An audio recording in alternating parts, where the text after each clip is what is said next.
네, 안녕하세요. 나무쌤입니다. 여러분들 오늘이 아니고 요즘에 저를 자주 좀 뵈시죠? 제가 영상을 거의 하루에 한 개씩 또는 주말에는 한 두세 개씩 이제 올리려고 합니다. 제 일상생활을 제외하고요. 저의 모든 것은 일단 지금 여기에 포커스가 맞춰져 있는 상황이에요. 그래서 일단 요거를 제가 개정판 강의를 모두 업로드해야지 이 다음 일정들을 좀 진행을 할 수 있을 것 같아요. 그래서 여기에 최선을 다한다는 점 여러분들 알고 믿고 봐주시면 될 것 같아요. 자, 한번 진행해 볼게요. 오늘 배워볼 부분은 이 시드름 병의 종류입니다. 시드름 병. 말 그대로 시들시들해져요, 나무가. 한번 읽어볼게요. 시드름 병에는 대부분의 병원균이 수목 내부에 증식하여 물관에 피해를 주어 물과 영양분의 이동을 방해하고 전체적으로 수세가 약해져 잎이 마르고 잎이 죽은 상태로 계속 매달려 있는 등의 피해 증상을 보이는 것이 공통적인 특성입니다. 자, 이렇게 얘기했는데, 자, 이 시드름 병해 같은 경우엔 병원성이 셀까요? 약할까요? 병원성은 약한 편입니다. 왜 약한지 말씀드릴게요. 약한 이유는 바로 이것 때문에 그래요. 물관을 가해야 하는 병이기 때문에 그렇습니다. 자, 여러분들이 이제 좀 아셔야 될 게 이런 질문들이 굉장히 많아요.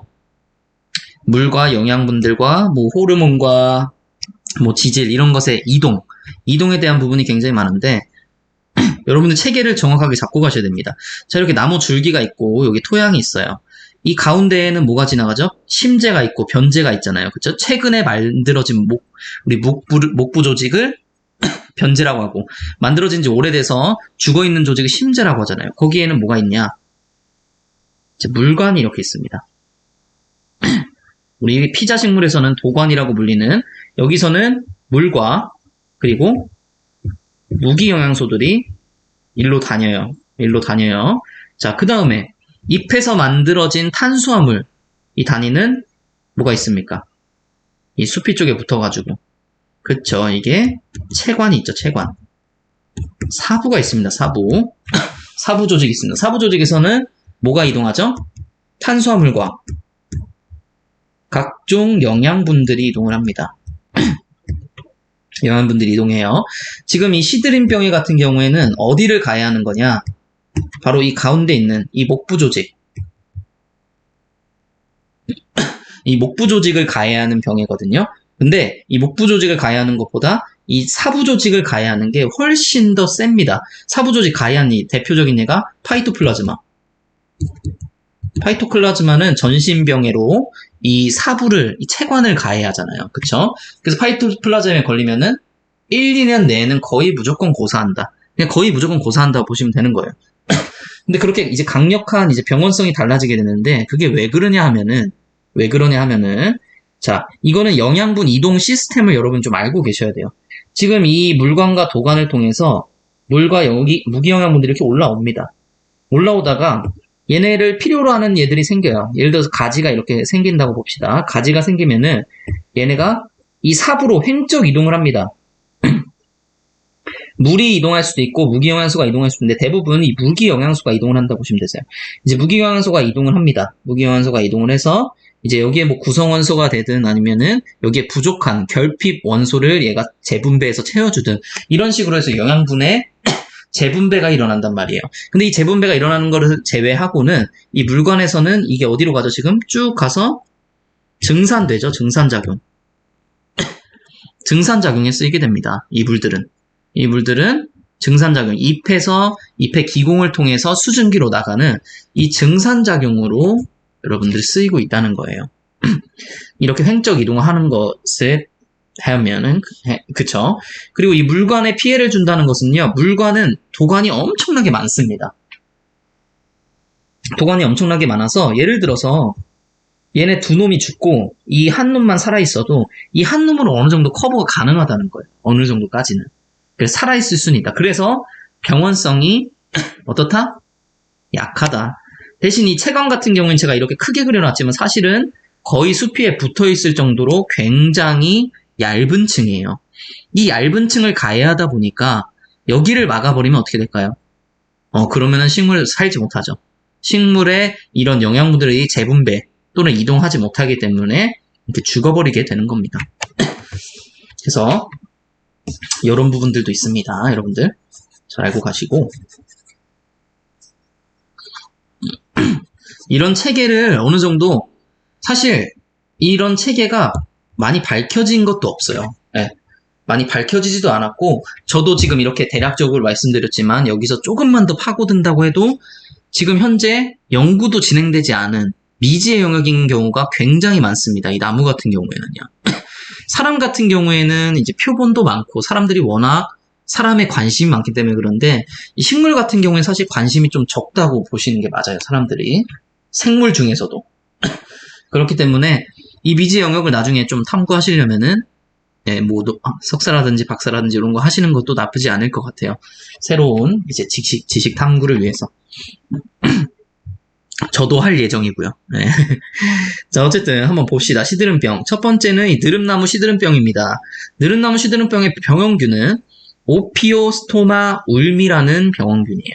오피오스토마 울미라는 병원균이고, 자, 이건 매개충이 있습니다. 이 병원균이 직접 자기가 혼자 들어갈 확률은 매우 낮고, 대부분 뭐를 통해서 들어가냐? 이 유럽 느릅나무 좀을 통해서 들어가게 됩니다. 그래서 아까 나무가 이렇게 있었으면은, 보통 이제 나무종 같은 경우는 뭐 최대한 3m 정도, 3m 이하로 해서 여기를 가해하거든요. 구멍을 뚫습니다. 구멍을 뚫어서 이 구멍으로 침입을 해서 얘네가 뭘 먹냐면 바로 형성층 그리고 목재를 먹어요. 형성층과 목재, 먹이 자체가 이거이기 때문에 얘네는 이걸 뚫고, 그리고 만약에 이거를 이제 나무를 잘랐다고 봅시다. 이렇게 흉 잘랐을 때 이 단면을 보시게 되시면은 이 끝쪽에 형성층이 쭉 있잖아요. 이 형성층을 한 바퀴 다 갉아먹으면 어떻게 됩니까? 나무는 100% 죽게 됩니다. 그래서 나무종 같은 경우에는 굉장히 이 해충종에서는 피해야 하고 조심해야 될 해충 중에 하나입니다.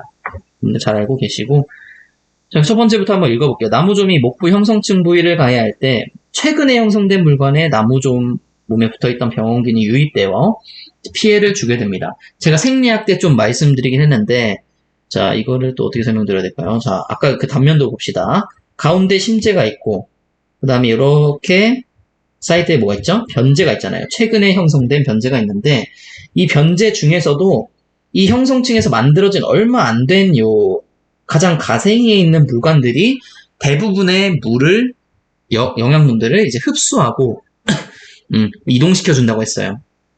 대부분의 역할을 얘네가 하고 있습니다. 이 도관에서 하고 있고, 나머지 애들은 뭐 거미라든지 뭐 이런 전충체라든지 뭐 이런 이물질이 껴가지고 이미 다 막혀있는 상태란 말이에요. 사실 대부분의 이 안쪽은 다 막혀있어서 못 쓰게 되는 공간이라고 보시면 됩니다. 어쨌든 이 살아있는 파란색 공간의 도관에서 대부분 이런 영양분을 이동시켜주는 그런 역할을 하게 되는데, 아까 형성층을 가해한다고 했었죠? 형성층이 한 요쯤에 있다 보면은 형성층을 가해하면서 이 파란색, 이 물관에까지 피해를 주게 되는 거예요. 얘는 형성층을 가해하지만 얘 등이나 얘 몸에 붙어있던 이 병원균들이 여기 파란색에서 초록색에서 파란색으로 이렇게 이동하게 되는 겁니다. 자, 유입된 병원균은 수목의 아랫방향으로 증식 이동하며 뿌리 부위에도 존재하게 됩니다. 자, 만약에 여기에 들어가게 되면은, 여기에 들어갔다 치면은 여기서 어떻게 된다고요? 병원균 같은 경우에는 이제 아랫방향으로 증식 이동을 하게 됩니다. 도관을 통해서 가겠죠. 자, 뿌리 부위에도, 이 밑에 있는 뿌리까지도 침입을 하게 됩니다. 자, 이 느릅나무종은 미국 느릅나무는 감수성이고요. 시베리아, 중국 느릅나무 등 아시아 계통은 대체로 저항성입니다. 그래서 우리나라에서는 자주 발생되지 않는 병이에요. 이 느릅나무 시드름병 같은 경우 우리나라에서는 거의 발생되지 않고 세계 3대 수목병이에요. 얘가 세계 3대 수목병이긴 하지만 우리나라에서 자주 발생하지 않고 이제 외국, 유럽이나 아니면 미국 같은 데서 자주 발생을 한다. 또한 아직 완전히 저항성을 지닌 종은 확인되지 않고 있습니다. 여러분들 이거를 만약에 아까 연구 얘기 나와서 그런데 이런 거 연구하면은 좋겠죠. 근데 저거는 아마 연구하시는 분들이 꽤 많지 않을까 생각이 듭니다. 세계 3대 수목병이기 때문에. 자, 다음은 시드름병의 왕. 시드름병의 왕입니다. 바로 이 참나무 시드름병. 자, 참나무 시드름병은 이 한국과 일본 거랑 이 미국 거 두 개로 나뉘어서 볼 수가 있는데요. 한국 거를 좀 잘 처음부터 끝까지 외우시기 바랄게요. 자, 이해하시고 외우시기 바라겠습니다. 자, 병원균은 라펠리아 퀴얼쿠스 몽골리케입니다. 라펠리아, 큐얼쿠스, 몽골리케. 요게 병원균이고, 요것을 매개하는 게 광릉 김나무종입니다. 광릉 김나무종 같은 경우에는 이 학명이 플라티푸스 코리엔시스. 얘 학명은 알아두세요. 그래서 이 참나무 시드름병은 우리나라에 좀 피해를 많이 줬었고, 이때 2004년 경기도 일원에서 대발생해서 우리나라에서도 연구가 굉장히 많이 일어난 그런 부분이에요. 그래서 이 광릉 김나무종의 뭐 생활사라든지 병원균의 특징이라든지 이런 부분들이 잘 알려져 있는 그런 상태입니다. 알려져 있기 때문에 시험에 그렇죠. 당연히 잘 나오겠죠. 자, 병의 피해는 주로 신갈나무에서 일어납니다. 신갈나무에서 나타나고요. 피해가 매년 증가하고 있고요. 세 번째, 매개충의 침입 부위는 수관하부 높이 2m 이내에 주로 분포. 제가 아까 말씀을 한번 드렸었죠. 최대 3m지만 얘 같은 경우에는 뭐 한 2m 정도 이 커트라인을 잡고 이 밑으로만 가해를 한다. 네 번째, 병원균은 변제 물관부에 생장하면서 물과 양분의 이동을 방해하고 목재를 변색시키고요. 다섯 번째, 갈색으로 변한 잎이 죽은 나무에 달린 채로 남아 있습니다. 자, 이 시드름병의 가장 큰 특징 중에 하나가 뭐냐면은, 자, 이파리가 원래 이렇게 있는데, 시드름병에 걸리면은 이 이파리가 죽은 채로,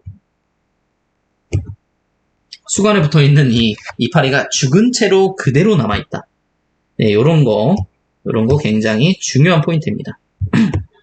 자, 다음 참나무 시드름병, 이 미국에서 나타난 참나무 시드름병인데요.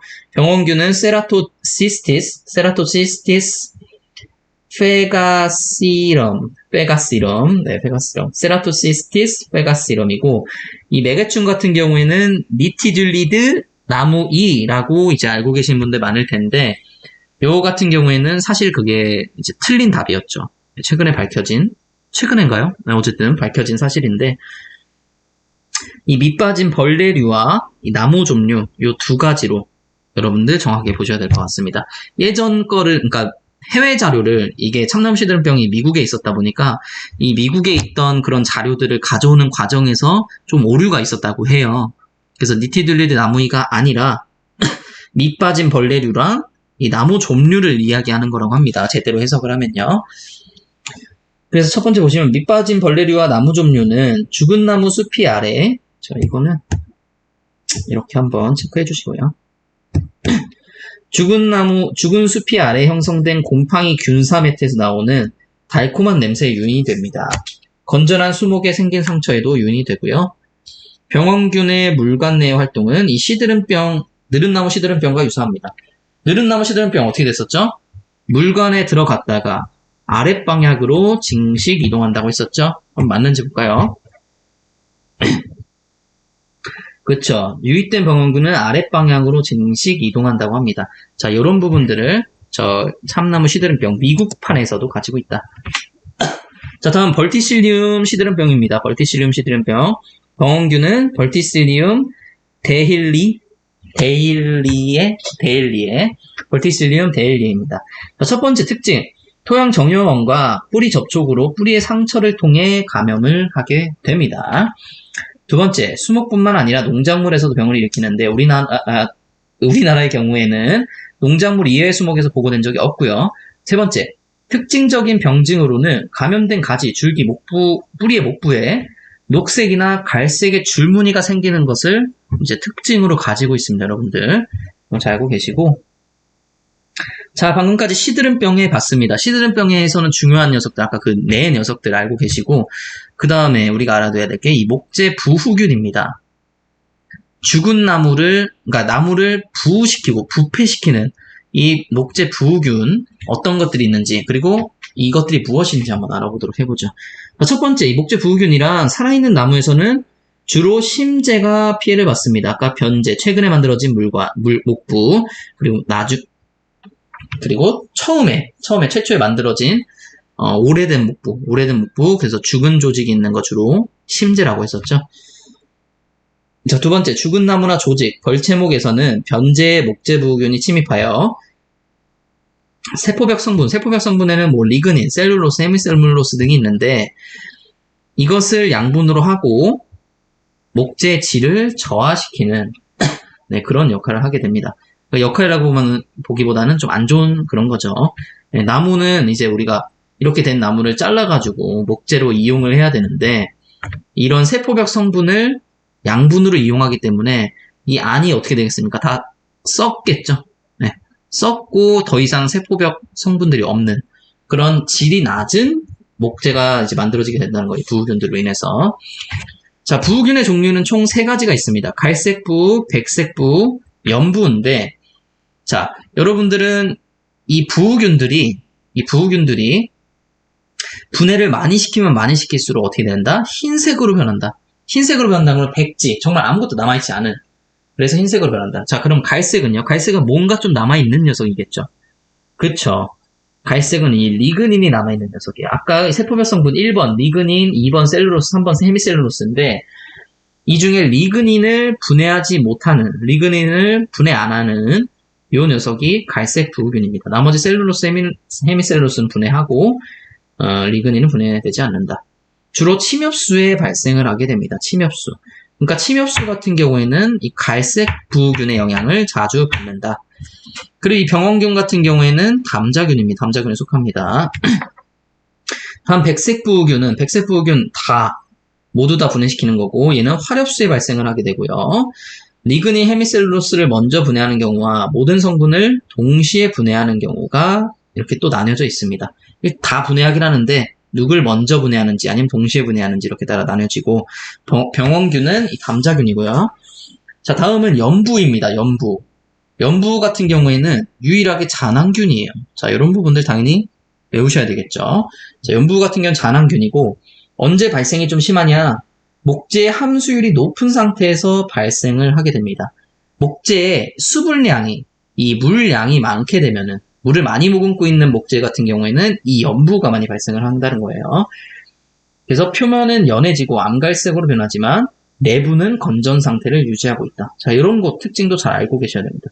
자, 예를 들어서 이렇게 있다고 보시면은 여기까지는 연해요. 여기까지 연한데 여기는 어떠다? 건전합니다. 네. 딱딱하고 마르고 이런 상태를 유지하고 있고요. 피해 목재를 건조하면 할열이 길이 방향으로 갈라지는 게 길이 방향으로 나타나고요. 그리고 갈색부와 유사하지만 갈색부는 이 셀룰로스, 헤미셀룰로스를 가해한 녀석이었죠. 아까 분해하는 녀석. 표면에만 국한적으로 나타난다는 점에서 다릅니다. 이 연부 같은 경우에는 갈색부와 같이 셀룰로스, 헤미셀룰로스를 분해하지만 이 표면에만 나타난다는 점이 이제 다르다는 점이고요.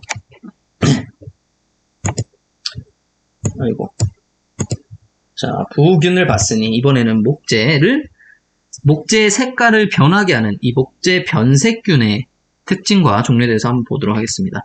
먼저 목재 부우균과는 달리 목재 강도에는 영향을 미치지 않습니다.